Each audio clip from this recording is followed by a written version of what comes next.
আজ নবমীর সন্ধে আরতির পুজো শুরু হয়ে গেছে আমাদের।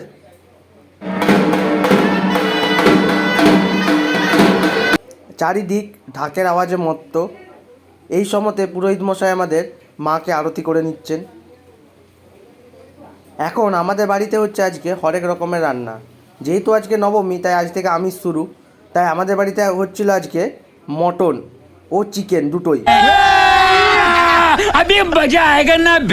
সন্ধেবেলায় হালকা করে আমরা ফুচকা খেয়ে এবং সকলকে ফুচকা খাইয়ে, এই যে কাবুমাসি আমাদের ফুচকা খাচ্ছে, খাইয়ে আরেকটু করে আমরা সন্ধে আরতি ডেকে আর সবার সঙ্গে একটুখানি সময় কাটিয়ে বেরিয়ে পড়েছিলাম ঠাকুর দেখার উদ্দেশ্যে।